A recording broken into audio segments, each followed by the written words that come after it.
Okay, my friends, I deal in biology, geology, anatomy, chemistry, all of that business. And what I'm going to show you right now are the giant stone balls that are all over the earth.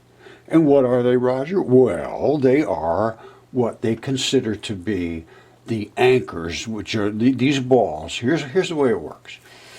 You see here, muscle, that's the muscles. Right? These are muscles. Then you have the tendon is here runs from the muscle down to the bone. And the enthesis is where I'm talking about, is where the contact between the tendon and the bone and so forth takes place. Now, you have ligaments and then you have tendons. Ligaments hold bone to bone and they can do this sort of stuff. Tendons are muscle to bone and they pull back and forth like that. And that's how they invest. It's a little complicated, but it's not really that complicated. Everything has to be anchored into your body. Everything. When you pull your muscle back and forth, something's got to stop it and pull it. And when you do this and do that, and everything you do has to have anchors. They're all over, everywhere. Now, and then they have fibers run off. I'm going to show you all this stuff in extreme detail, and then we're going to see them all over the earth. And we're going to see some of them just sticking up like a little lump sticking up in the air, a big round ball, and then going into the earth, and you wonder, what the hell is that? That is a ligament. It's bone to bone. And one of them, the bone erodes away because they're cheap. The bones are cheap. That's scrap. The bones are scrap. They just erode away as calcium. But all the rest is much more biologically stable. Even flesh is more stable than bone. Bone just goes away. Flesh converts itself. It converts itself because it has a lot of metals in there. There's a lot of transition metals. Anyway, calcium is cheap. It's scraps. We're looking for well, here, look. Here, hold on. Here. You see that? That's the head of a bone. All right? You don't see any bone here. You say, well, where's the bone? Well, the bone is turned, it's what they call a nucleophilic invasion. If you want to see bone right there, that's the last of the bone. That's the lastest bit of bone. That's the marrow in there. This is the head of the bone. This is what we're going to be talking about with these ligaments. A ligament would do this. You see right here?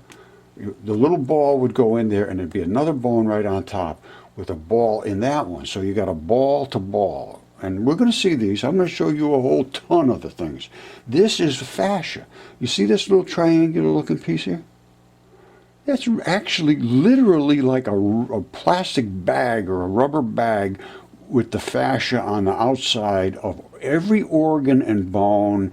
Your skin is literally fascia too. It coats everything. And it's a fabric. They used to call it tunica. The ancients called it tunica. It wraps, I don't know if you can see it or not, but it really is, it's a fabric bag that wraps right around and it seals. I thought it was sewn in here. I thought they were, I'm not kidding you. I have stuff here that just blew my mind until I finally understood it. And it takes microscopes, it takes a lot of thinking before you get to that. And then you have things like this, which is like a dragon scale. All right? And this is another thing we're going to go over because these are found right near here where they have the gigantic balls. I mean enormous over in Bosnia. That's how I started. I tried to get hold of Sam Osmagovich. And I just saw him come up again. And they had the women, the little kids hiding in these caves. Those are blood vessels. There's blood vessels around these dragon scales. That's a dragon scale. So much needs to be looked at. And you can see the layering in this dragon scale. I don't know if you can see how many layers are in here. And that's a blood vessel right there. I show all this stuff in a microscope. I've seen dozens and dozens and dozens of times. And I guess I'll just keep on doing it. All right, you saw that the tendon fibers came down and then they had all those balls. These are the fibers that come down. And then at the end, there's a ball. You see that round ball?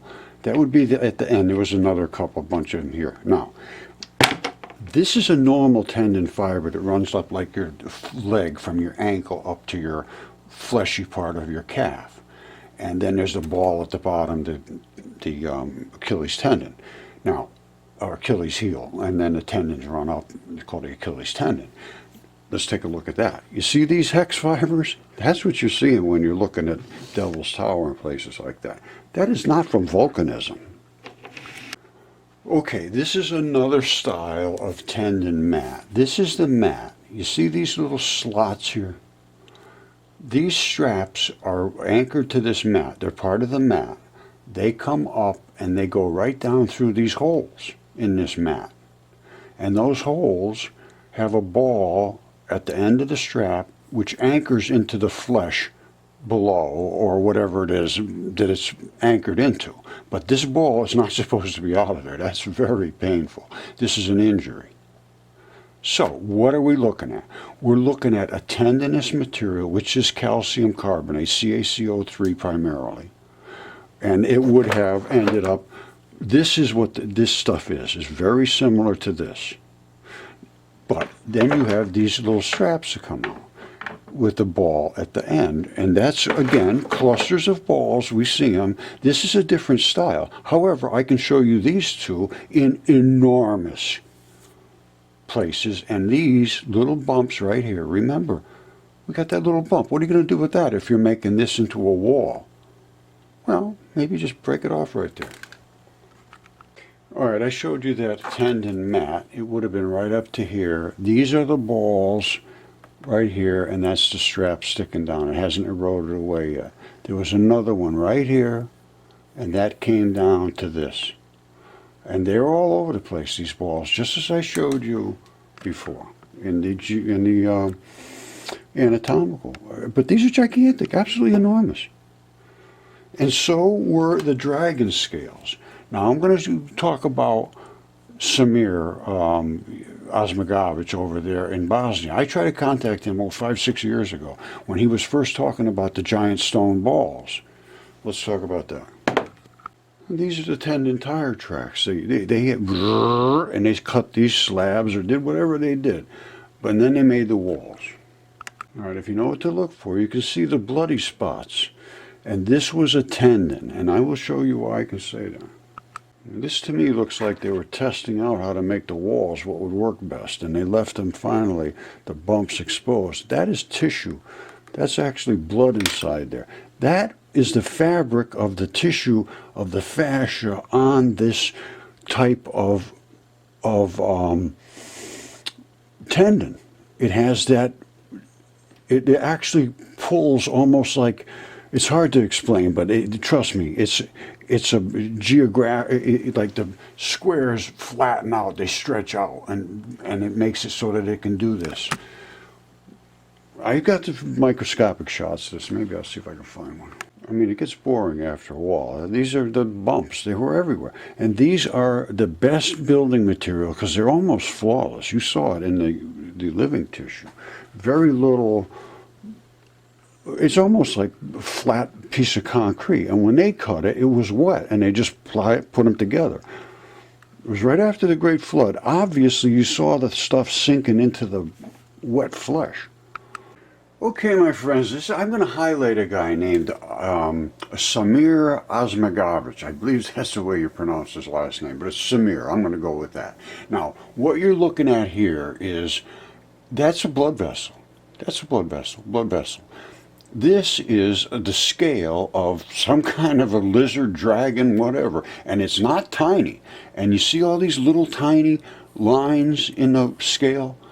It's exactly a pyramid shape, and this is what the Bosnian pyramids are, I believe, were some gigantic dragon scales. And I will show you why I can make these statements. And here is Samir right here working on a giant stone ball. I have the evidence to show that these are tendon balls, which are the tiniest anchors in us, which are microscopic, and in these giant creatures were gigantic. I have the proof to show that too. I suppose if you were out hiking and you saw something like this sticking up enormously, you might think that was a pyramid. Okay, this is running a little bit long, so I'm going to cut it off here. But and I'm going to do one about Samir and the Bosnian pyramids and the stone balls, because they go together. Every single thing that was anchored in any body that I can find has to have some kind of anchor. And these little fibers come down, they lock in. Now the kids, they said, were over there playing in these kind of things, which are caves, which are literally blood supply. I show this, and I will show it in a microscope. You can see it, absolutely no question what's going on here. And I mean, this is it right here. This is what we're looking at here. And there is that blood supply. And there's another blood supply here, you see, in the back. You see all those scales? That's what locked that in. Somebody sent me something else and said, I have a lizard or something, has an identical same thing, has a little tab on and all that. I don't know if it's true or not. I never saw it. But they said they had one identical. But it's just tiny little, I don't know, lizard gecko, or I don't know what it was. But we're going to go into this. Samir, we're going to talk about it, buddy. I wish you'd get a hold of me, man. I got some good information for you, brother. I understand this stuff very well now. All right? And what you're looking at is a gigantic dragon over there. And it's going to have a digestive system. They all did. And that's the caves you were digging through, brother. Well, maybe you were just going through the blood vessels, because these things are absolutely enormous. I don't know, hundreds and hundreds of feet tall. So once you get from the scale into the digestive system, just think about the size of that baby.